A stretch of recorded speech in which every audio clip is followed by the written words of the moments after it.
Well, it's Friday again, folks. You know what that means. It's time for another Quick Queries video brought to you by AccessLearningZone.com. I am your instructor, Richard Rost. It's hard to believe we've done 40 of these already, but let's see what we got today.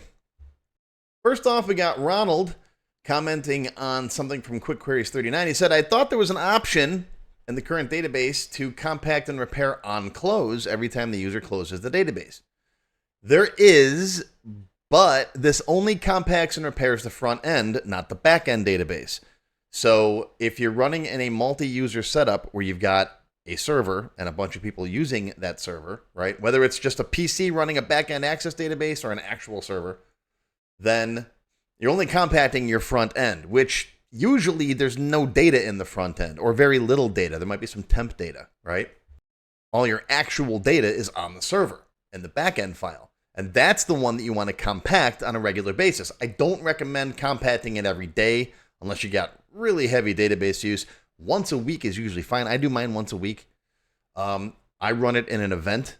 I think it's like Sunday at 3 a.m., so I'm guaranteed not to be in it, right? Make sure you run it at a time when no one's using the database.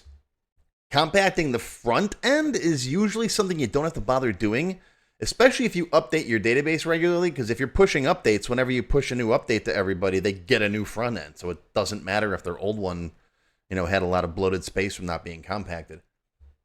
But if you want to learn more, I got a bunch of videos on compacting and repairing. This is the beginner one, the first one you should watch if you're not sure what compacting and repairing is.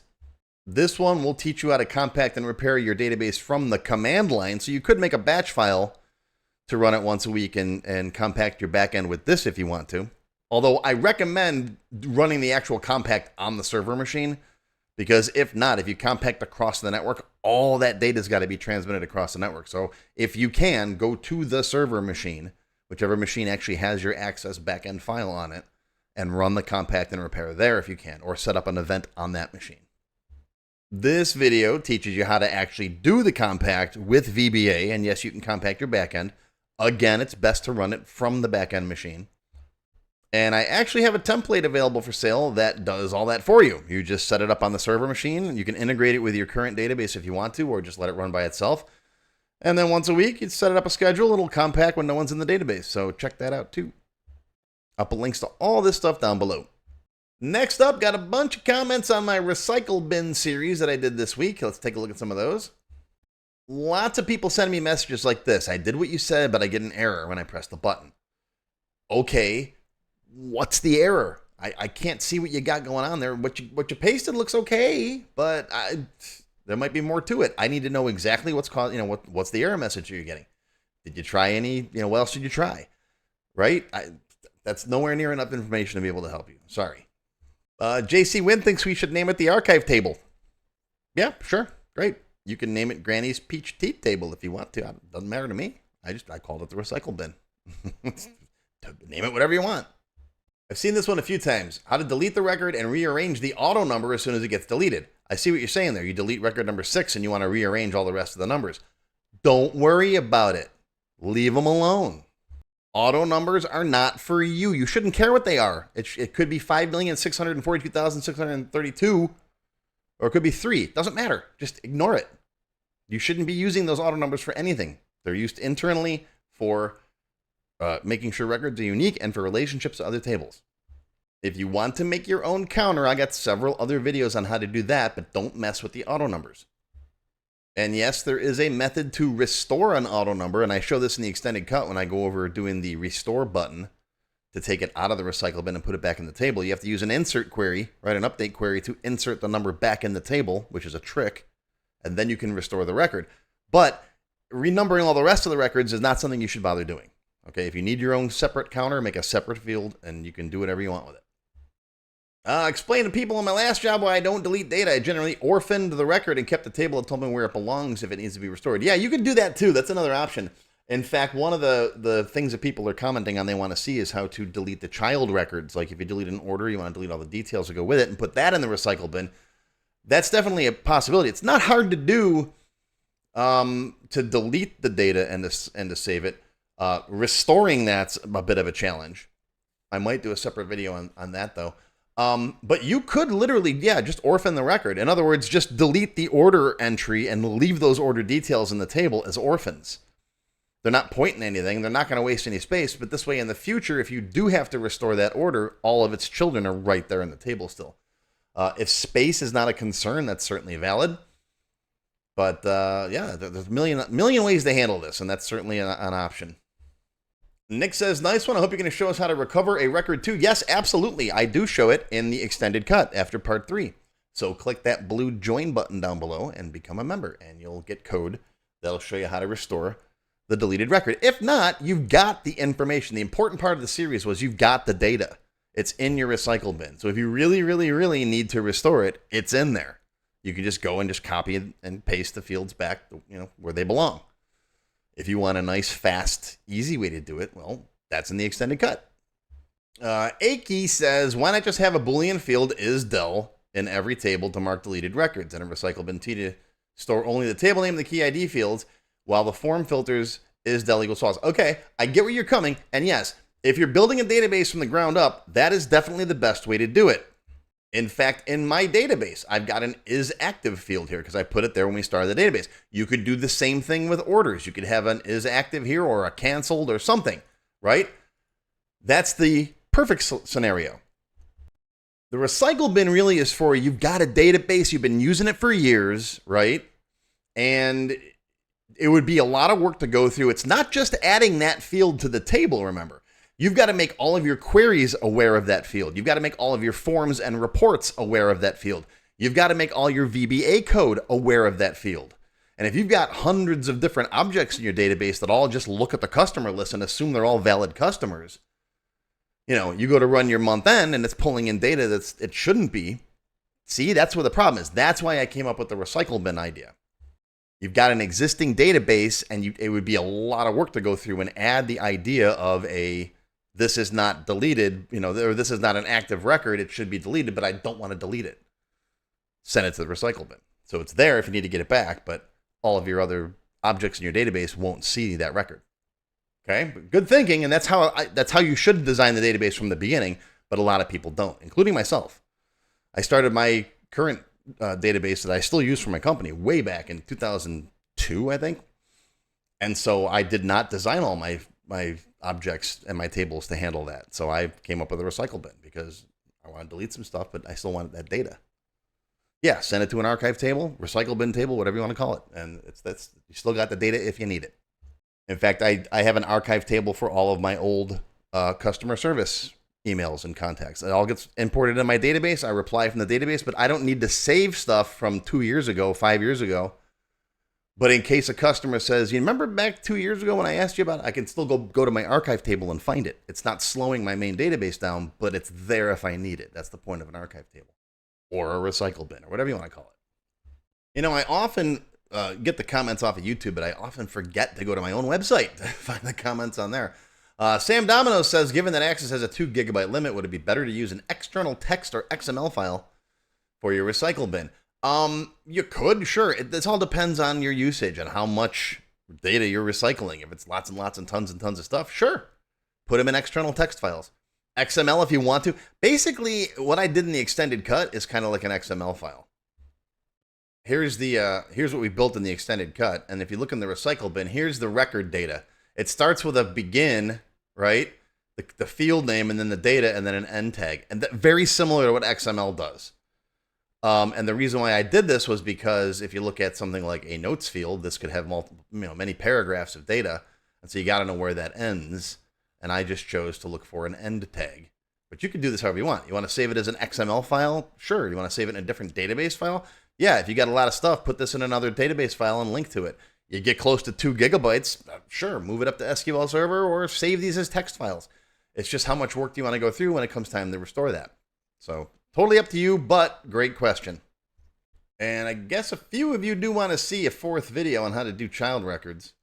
Just a couple of people posted comments asking me to do another video on recycling child records. And then I got these clowns in my forums. What the hell yeah? I mean, come on. No, that's actually pretty cool. I like that. Debug compile once in a while. You guys. All right. I guess now I have to make another video. So look for a part 4 soon. I can promise I will show you how to recycle the child records. Restoring them is a whole nother. Yeah, that's gonna take some work. So I'll see. I'll show you how to recycle them. At least get the text in there. But restoring them, maybe. Couple more questions today. How do I contact you by messenger? You don't. I do accept email, but I get my inbox is always full. The best way to reach me is to use the contact page on my website. This is it here. I get tons and tons of email, and if you have a technical question about how to do something in Access, the best thing to do is to post it in the forums on my website. You'll find links to this stuff down below.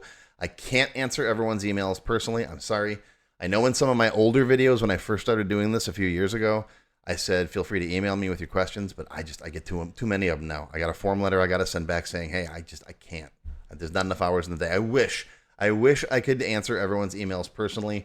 I really do. I love talking to all of you. I love helping you out. There's just not enough hours in the day. I'd never have time to make any videos.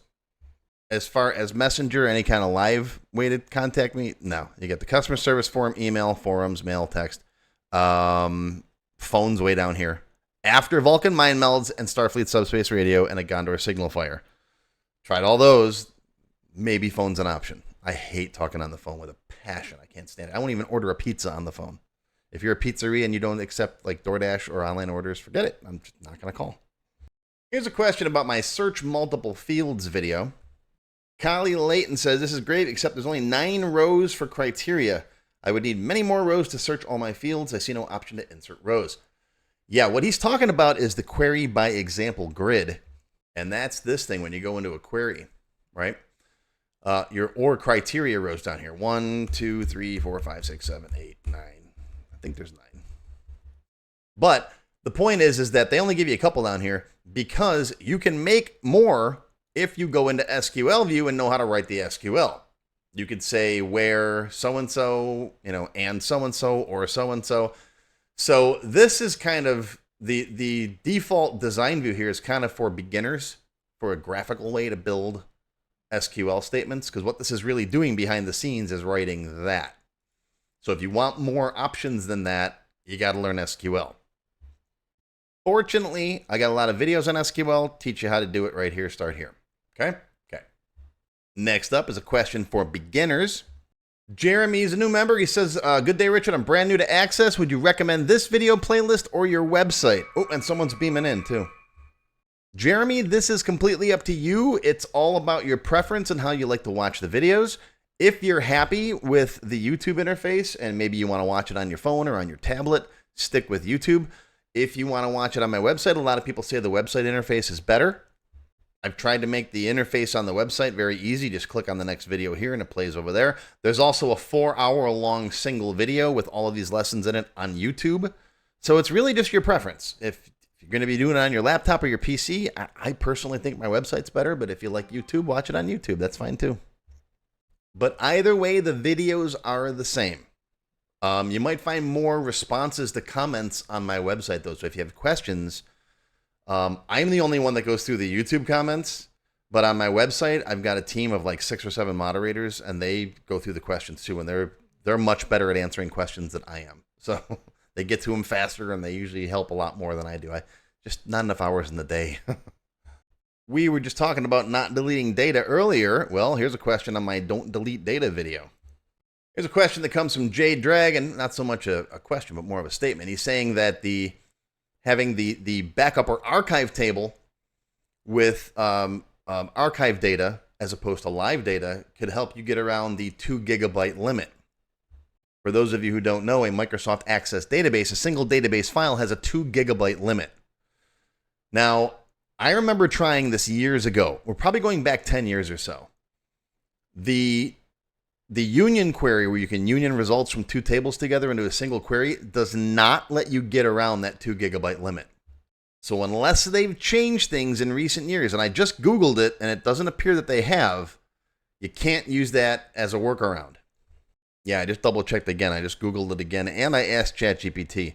It has to do with the way that Access actually addresses the records in memory too. There's a certain set size, and 2 gigabytes is it. So if you got 2 gigabytes in one table, or even let's say 1.5 gigabytes in one table and 1.5 gigabytes in an archive table, and you union those together, you're going to get an error saying that the query is too complex, or that the resulting record set is too large.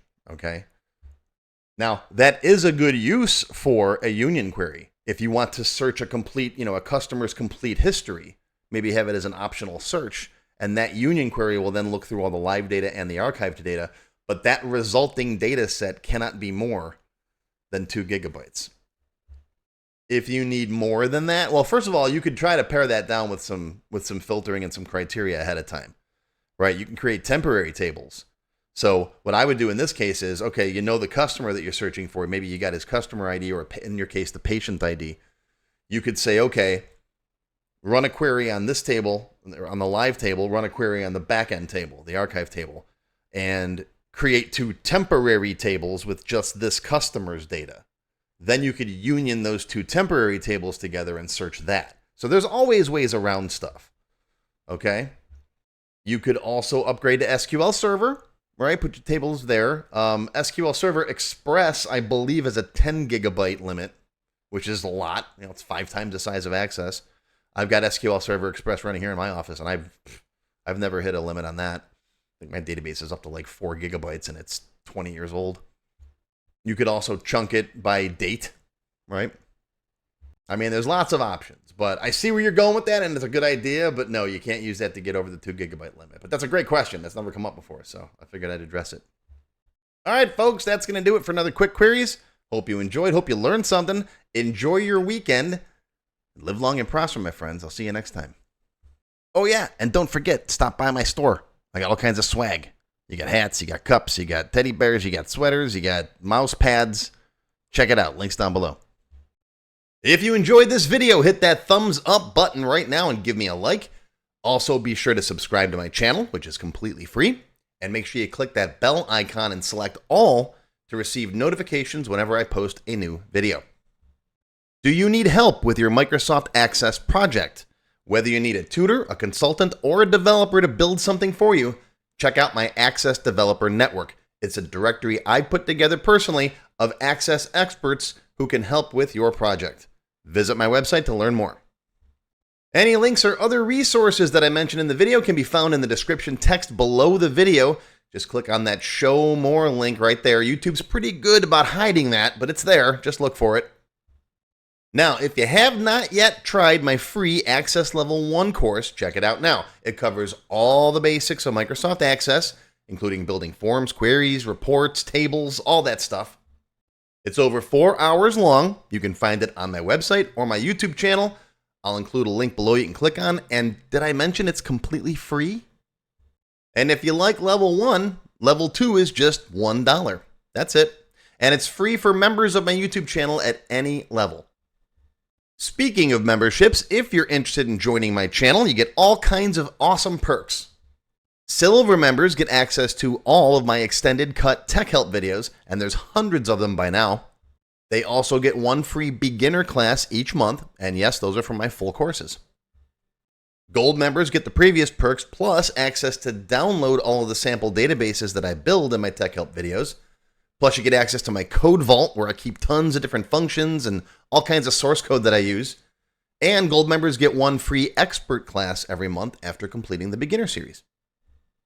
Platinum members get all of the previous perks, plus they get all of my beginner courses, all of them from every subject. And you get 1 free advanced or developer class every month after finishing the expert series. And you can become a diamond sponsor and have your name listed on the sponsor page on my website. So that's it. Once again, my name is Richard Rost. Thank you for watching this video brought to you by AccessLearningZone.com. I hope you enjoyed. I hope you learned something today. Live long and prosper, my friends. I'll see you next time.